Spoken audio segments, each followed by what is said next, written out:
6-7 लोग अकेले।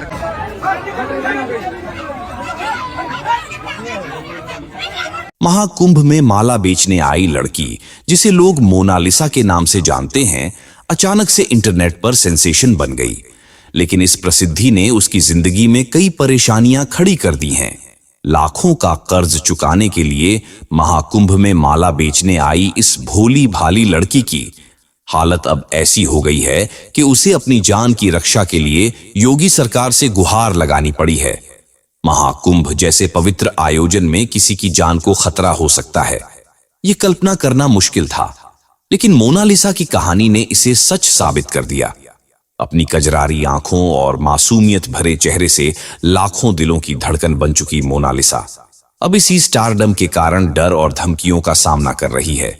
मोनालिसा, जो सिर्फ माला बेचने के लिए महाकुंभ आई थी, इंटरनेट पर वायरल होने के बाद आम जिंदगी जीने में मुश्किलें महसूस कर रही है। लोग उसे हर जगह घेर लेते हैं, फोटो और वीडियो बनाने लगते हैं। उसकी यह लोकप्रियता उसके लिए खुशी नहीं बल्कि परेशानी बन गई है।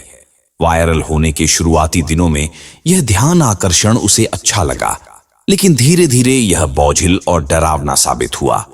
लोगों की भीड़ ने न सिर्फ उसके काम को प्रभावित किया बल्कि उसकी सुरक्षा को भी खतरे में डाल दिया। पत्रकारों और यूट्यूबरों ने उसे चैन से जीने नहीं दिया। हर वक्त उसे घेर लिया जाता और वीडियो बनाए जाते। मोनालिसा ने बताया कि वायरल होने के बाद से माला की बिक्री में गिरावट आई है। लोग माला खरीदने के बजाय सिर्फ वीडियो बनाने आते हैं।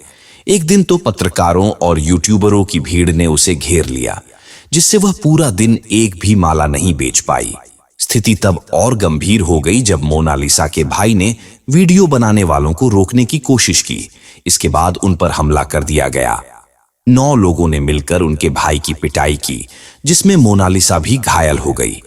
रोते हुए मोनालिसा ने मीडिया के सामने अपनी पीड़ा व्यक्त की और मुख्यमंत्री योगी आदित्यनाथ से मदद की अपील की। उसने बताया कि उसके परिवार ने कर्ज लेकर महाकुंभ मेले में सामान खरीदा था, लेकिन अब धमकियों और उत्पीड़न के कारण वह बेच नहीं पा रही है। अब हालत ऐसी हो गई है कि उसे महाकुंभ छोड़ने का विचार करना पड़ रहा है। परिवार की सुरक्षा और आर्थिक संकट ने मोनालिसा को बुरी तरह झकझोर कर रख दिया है। एक गरीब परिवार की लड़की, जो अपने और अपने परिवार का पेट पालने के लिए महाकुंभ जैसे धार्मिक स्थल पर संघर्ष कर रही थी, आज सोशल मीडिया पर चर्चा का विषय बन गई है। यह घटना दिखाती है कि साधारण लोग भी किस तरह सोशल मीडिया के जरिए रातों रात प्रसिद्ध हो सकते हैं।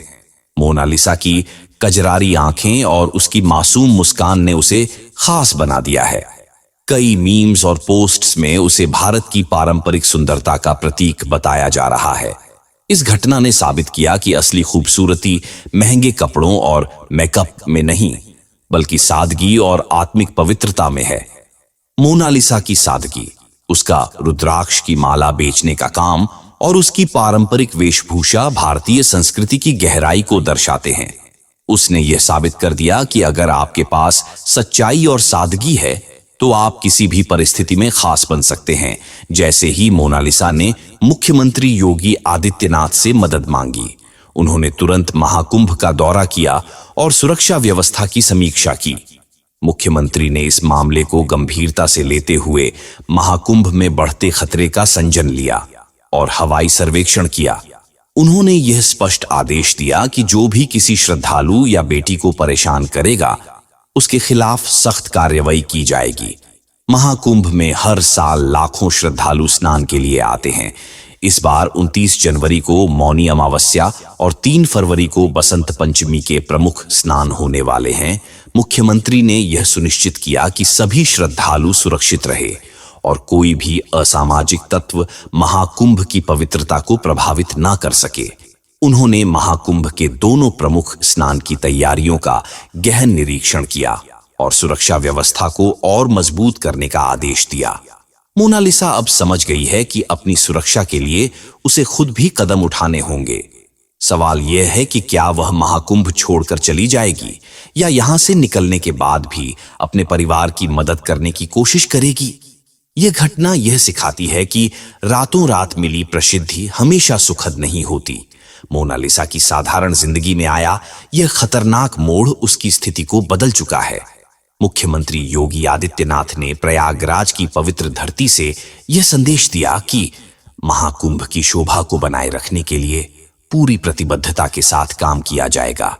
किसी भी प्रकार की अराजकता फैलाने की कोशिश करने वाले को बख्शा नहीं जाएगा। मोनालिसा अब उम्मीद कर रही है कि मुख्यमंत्री उसकी सुरक्षा सुनिश्चित करेंगे ताकि वह अपने परिवार के लिए अपना काम जारी रख सके। मोनालिसा, जो भगवान शिव की आराधना के लिए आई हजारों श्रद्धालुओं के बीच एक अनजानी श्रद्धालु बनकर आई थी, अब सोशल मीडिया की सुर्खियों में है। लोग अब शिव भक्ति से ज्यादा इस लड़की के बारे में जानने को उत्सुक है। उसकी कजरारी आंखें, उसकी और उसके हाथों में रुद्राक्ष की मालाएं उसे एक नई पहचान दे चुकी हैं। यह लड़की कोई साध्वी नहीं बल्कि संघर्ष की प्रतिमा है।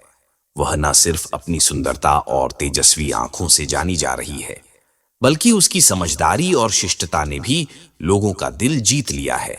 उसकी कहानी यह साबित करती है कि सादगी और संघर्ष से भी पहचान बनाई जा सकती है। मोनालिसा एक ऐसा चेहरा है जो अपनी मेहनत और संघर्ष से सभी को प्रेरित कर रही है। उसकी कहानी यह दिखाती है कि सादगी और संघर्ष से ही असली पहचान बनाई जा सकती है। लेकिन सवाल यह है कि क्या यह उचित है कि एक धार्मिक स्थल जहां करोड़ों लोग देश विदेश से आस्था की डुबकी लगाने, वहां एक साधारण लड़की को केंद्र में रखकर सोशल मीडिया पर वायरल कर दिया जाए। महाकुंभ जो भक्ति और आस्था का प्रतीक है, वहां कुछ पत्रकारों और यूट्यूबर ने इस लड़की को इस तरह से वायरल कर दिया कि लोगों का ध्यान पूजा पाठ से हटकर सिर्फ उस पर टिक गया। महाकुंभ में आने वाले युवा अब मेले में इस लड़की को ढूंढने के लिए पहुंच रहे हैं। लेकिन क्या इसके वायरल होने से इस गरीब लड़की को कोई फायदा हुआ? इसका जवाब है नहीं, बल्कि यह प्रसिद्धि उसके लिए एक बड़ी समस्या बन गई है। क्या महाकुंभ जैसे पवित्र स्थल पर इस तरह की घटनाएं होनी चाहिए? यह एक ऐसा सवाल है जो हर किसी को सोचना चाहिए। इससे पहले भी महाकुंभ में साध्वी हर्षा रिछारियां वायरल हुई थीं और अब मोनालिसा सोशल मीडिया पर तेजी से लोकप्रिय हो रही है। लेकिन क्या इस लोकप्रियता का कोई सार्थक परिणाम है या ये सिर्फ मोनालिसा की जिंदगी को और मुश्किल बना रही है? क्या मुख्यमंत्री योगी आदित्यनाथ मोनालिसा की मदद करेंगे? क्या उसकी सुरक्षा का पूरा इंतजाम किया जाएगा? यह सवाल अभी बाकी है। इस घटना ने यह सिखाया है कि पहचान और स्टारडम के साथ बड़ी चुनौतियां आती हैं। प्रसिद्धि का बोझ हर किसी के लिए नहीं होता। मोनालिसा की कहानी हमें सोचने पर मजबूर करती है कि कभी-कभी बिना चाहत के मिली पहचान परेशानी का कारण भी बन सकती है। अगर यह कहानी आपको पसंद आई हो तो कृपया अपनी राय कमेंट में जरूर दें। वीडियो को